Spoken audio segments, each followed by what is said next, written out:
O Martin, ele cometeu um crime e ele está em fuga. Ele tem uma certa paranoia de que todo mundo vai descobrir que ele cometeu esse crime e vai denunciar ele. Então ele se hospedou num hotel, ele sai do hotel, entra no mato e devaneia a noite toda e o começo da manhã. Durante dias naquele hotel, enquanto recuperava as forças, Martin, mesmo tendo fugido de um crime que tinha cometido, cedeu ao cansaço. Enfim, se deixou cair já meio morto numa cama verdadeira. Tentou atingir a noção dos últimos quartos atrás de si, como se ele próprio se tivesse tornado grande demais e tivesse se espalhado. Aquele homem andou quilômetros, deixou o hotel cada vez mais para trás. Tão pouco lhe servia a cor da própria pele, e ele só sabia quem era pela sensação em si próprio dos movimentos que ele próprio fazia. Além do chão que os passos alcançavam, era só a escuridão. E a escuridão ainda se mantinha tão colada nos seus olhos, inutilmente abertos. Os pés apalpavam aquilo que aproveita a escuridão para existir, que é por onde se entra no pior da noite. O homem não estava cansado, mas no escuro não sabia o que fazer de tanta vigília. Além do mais, não tinha assunto. A essa altura já havia se habituado à música estranha que de noite se ouve e que é feita da possibilidade de alguma coisa piar e da fricção delicada do silêncio contra o silêncio. A escuridão sabia que ele estava lá. Ele estava sentado no meio de uma extensão descampada. A luz era estúpida e seca, e ele era como um boneco imposto no meio daquela coisa que se impunha. Aprendeu como é que um ser não pensa e não se mexe, e no entanto, está todo ali. Era um lugar vazio, onde, por conta própria, se erguiam pedras e pedras, e aquela claridade enérgica não passava da outra face do silêncio. Mesmo assim, tanto a claridade quanto o silêncio olhavam de cara exposta para o céu, e o homem começou a rodar no infinito. E o que seria mesmo a mancha ao longe? Uma montanha? Ou apenas o escurecimento que vem do acúmulo de distâncias? Se pondo, enfim, de pé, foi como se, ao se erguer, ele tivesse inaugurado o descampado. Mas não sabia para onde ir. Em qualquer lugar onde o homem experimentou se pôr de pé, ele próprio se tornou o centro de um grande círculo e o começo de um caminho. A estúpida liberdade em que se achava. Suportou o fato de ele ser o único próprio ponto de partida. Martin olhou o grande vazio ensolarado. Ele bem viu. E ver era o que podia fazer. Viu a água verde se rebentar em penhascos. Ele tinha se tornado apenas um homem caminhando. Porque estendeu abruptamente os braços, perdeu o equilíbrio e caiu. Já não sabia sequer ao que tinha estendido os braços. No coração sentia a miséria que existe em sofrer uma queda. Recomeçou então a andar. Mancar dava uma dignidade ao seu sofrimento. Um dia chegar ao mar era agora apenas um sonho distante. Até que agora, sem nenhum desejo, cada vez mais leve, ele avançava enorme no campo. De início, Martin não soube o que fazer de si. Então, se sentou numa pedra e ficou olhando. Olhava, mas há alguma coisa numa extensão de campo que faz com que um homem sozinho se sinta sozinho. No chão, sua sombra preta e definida delimitava até onde ele era. Ele era o seu primeiro marco. O homem não pareceu ter a menor intenção de fazer alguma coisa com o fato dele existir. Era sentado na pedra. A ilimitada liberdade que tinha o deixou vazio. E quando ele se coçou, esse gesto rolou diretamente para Deus. Depois, aos poucos, você começa sonso, a fazer casa, a tomar as primeiras intimidades impúdicas com a liberdade. Você só não voa porque não quer. E quando se senta numa pedra, é porque, em vez de voar, se sentou. Não parecia mais precisar de raciocinar para resolver as coisas. Se tinha desembaraçado disso também. A leveza que vinha de sua sede, de repente, o tomou em êxtase. E parecia cada vez mais glorioso, como se fosse cair morto. Cada vez que dizia essas palavras, estava convencido de que elas aludiam a alguma coisa. Depois, como se pensar se tivesse se reduzido a ver, lhe ocorreu que ele mesmo se esqueceu ao que tinha aludido, mas estava convencido de que se tratava de algo da maior importância, embora tão vasto que já não lhe era mais discernível. Então o homem se sentou numa pedra, vazio, segurando um pássaro na mão. Alguma coisa estava lhe acontecendo, e era alguma coisa com significado. Mas não havia um sinônimo para essa coisa acontecendo. Um homem estava sentado. E não havia sinônimo para nenhuma coisa. É verdade que aquela coisa que lhe estava acontecendo tinha um peso a suportar. Ele bem reconheceu o peso familiar. Era o peso dele próprio. Era um sentimento de embaraço. Vagamente ele conhecia isso, que era ajudado pela própria sombra que ele delimitava sem equívocos ali no chão. Aquela coisa que ele estava sentindo, em última análise, devia ser apenas ele mesmo. Era como o gosto que a língua tem na própria boca, e tal falta de nome como falta nome ao gosto que a língua tem na boca. Não era, pois, nada mais que isso.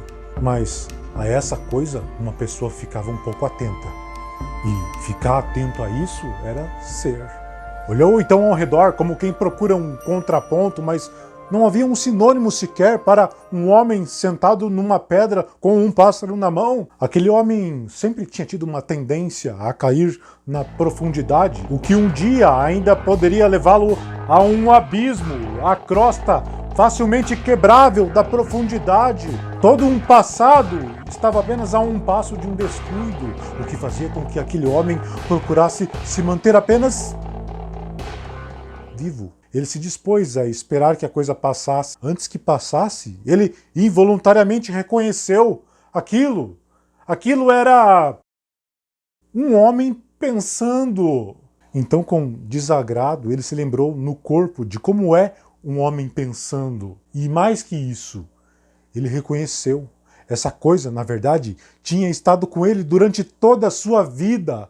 Foi apenas por desleixo que agora tinha se deixado se alastrar, e com ele milhões de homens que copiavam com enorme esforço a ideia que se fazia de um homem, ao lado de milhares de mulheres que copiavam atentas a ideia que se fazia de mulher, sem falar na imitação de atos de bondade ou de maldade com uma cautela diária e não escorregar para um ato verdadeiro e, portanto, inimitável e, portanto, desconcertante. E, enquanto isso, tinha alguma coisa velha e podre em algum lugar identificável da casa, e a gente dorme inquieto. O desconforto é a única advertência que se está copiando, e nós nos escutamos atentos embaixo dos lençóis, mas tão distanciados estamos pela imitação que aquilo que ouvimos nos vem tão sem som, porque mesmo a compreensão a pessoa imitava. A compreensão que é feita de linguagem alheia e de palavras. Só que agora, para esse homem não compreender, estava lhe dando o mundo inteiro, que era inteiramente vazio, para falar a verdade. Então, a pessoa se senta na pedra no domingo, e qualquer pensamento dentro dessa inteligência nova era um ato, embora rouco, como de voz ainda nunca usada, sem falar em certa crescente imprecisão de existir que tinha terminado se tornado o impossível sonho de existir. Eu era como qualquer um de vocês, disse então para as pedras, pois estas pareciam homens sentados. Sim, estava rodeado de pedras. O mundo era tão grande que ele estava sentado. Havia um erro e não se sabia onde estava. Uma vez eu estava comendo num restaurante, contou o homem. Não estou mudando de assunto, pois seu pai é que sempre tinha certa tendência a mudar de assunto. Mesmo na hora de morrer, havia virado o rosto por outro lado. Por enquanto, ele era alguém ainda muito recente, de modo que se sentia inferior aos acontecimentos que ele criava. As pedras, no entanto, aguardavam intransigentes um prosseguimento, mas é bem possível que ele tivesse mentido para as pedras. Refeito, então, recomeçou o seu sermão para as pedras. as grandes e pequenas pedras esperavam. Se agora falava, é que não sabia para onde ia, nem sabia o que ia lhe acontecer. E isso o colocava no próprio coração da liberdade. Além do mais, o auditório improvisado não tinha cultura. As pedras esperavam. Algumas eram arredondadas e mortas, outras eram de algum modo vesgas, pacientes, mas outras eram pedrarias do sol e o olhavam diretamente. As pedras esperavam a continuação do que ele tinha começado a pensar. De vez em quando, as pedras tinham um relance de extrema vida que transmitia ao homem um doloroso impulso de felicidade vazia.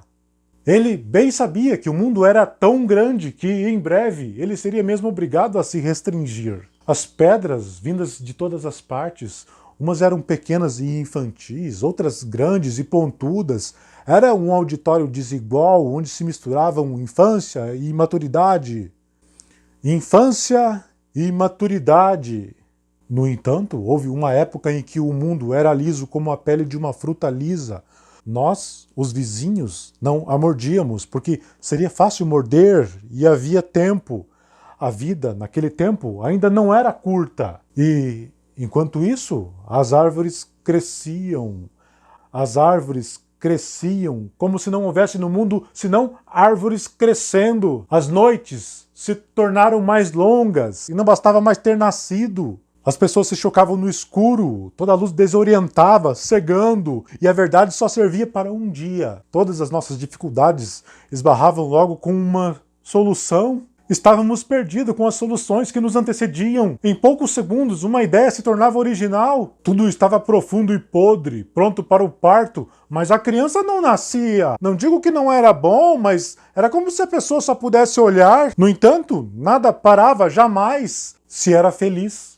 Mas ninguém era tolo. É verdade que de vez em quando alguém falava excepcionalmente baixo, e todos vinham correndo dos cantos opostos para ouvir a voz baixa. Mas, disse o homem um pouco ofendido com a passividade com que as pedras aceitavam o que quer que lhe dissesse. Mas o mundo também não era só isso. Havia também outras coisas muito boas. E se tirássemos os sapatos, subitamente se descortinava o mundo inteiro à frente. E mesmo uma vez ou outra, talvez porque se tivesse aberto a porta errada, se entendia. O que fazia com que, às vezes, de novo, não houvesse senão árvores crescendo. As pedras iam certamente ter uma impressão falsa. Por honestidade, ele quis lhes esclarecer que sabia que era o sol que inchava suas palavras e as tornavam tão esturricadas e grandes. E que era o sol insistente, com o seu silêncio insistente, que o fazia querer falar. Mas também sabia que se mencionasse o próprio cansaço, as pedras imediatamente o deixariam de ouvir. Enquanto isso, continuava a sentir quão incômodo, que tinha esquecido de dizer alguma coisa essencial, sem a qual as pedras nada entenderiam. E assim o tempo ia afortunadamente passando. O fato é que, depois que o homem se lembrou de tudo isso, começou a achar sua vida passada muito boa e uma espécie de nostalgia encheu seu peito. Mas também isso, só quem vive entende. Que poderia ele, afinal, dizer e que uma pedra entendesse? Que o tempo ia afortunadamente passando, pois tempo era o duro material da pedra. O tempo ia afortunadamente passando, até que acontecia como a comida que de dia se comeu e depois se vai dormir, e no meio da noite a pessoa acordava vomitando. O tempo ia afortunadamente passando, mas com o tempo passando, ao contrário do que seria de se esperar, ele foi se tornando um homem abstrato. Ele foi se tornando um homem enorme. Sua alma se tornou abstrata. Ele poderia pensar o que quisesse e nada aconteceria. Havia uma certa perversão em se tornar eterno. Seu próprio corpo era abstrato.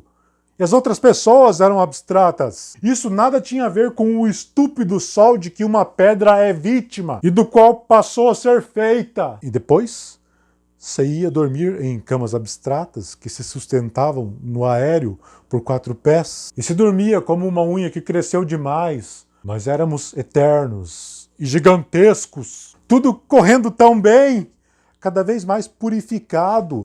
Mas de repente, no meio da noite, se acordava vomitando, se perguntando entre uma náusea e outra, no meio da fantasmagórica revolução, que é uma luz acesa de noite. A unha cada vez maior, já não se podia fechar direito as mãos. Até que um dia um homem saía para o mundo para ver se é verdade.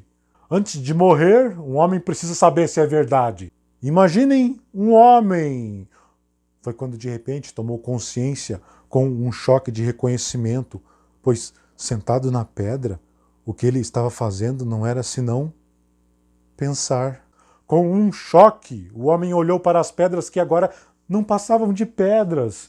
E ele, de novo, não passava de um pensamento. Já tinha avançado a tal ponto que não saberia como se livrar do vício inútil de pensar, senão com o auxílio viciado de outro pensamento. Aquele homem parecia querer nunca mais usar o pensamento nem para combater outro pensamento. Seus músculos se comprimiam selvagemmente contra a imunda consciência. Ilógico, lutava primitivamente com o corpo, se torcendo numa careta de dor e de fome, e com voracidade. Ele todo tentou se tornar apenas orgânico. O sol rebentava fagulhas nas pedras. Ele, débil, de estômago seco. O silêncio tinha um estrondo dentro de si. O homem, sóbrio e tranquilo, se ergueu da pedra. Olhou o mundo e o reduziu em: o mundo é grande. A árvore que ele viu era de pé. Na beleza do silêncio, a árvore. Foi assim que o homem profundamente viu. O ar tinha tanta graça excedente que o homem desviou o olhar e as pedras era o que lhe restava. Mas ter deposto as armas de homem o entregava à harmonia imensa do descampado. Também ele puro, harmonioso. Também ele sem sentido. Nem com esse sol enorme ao alcance das mãos.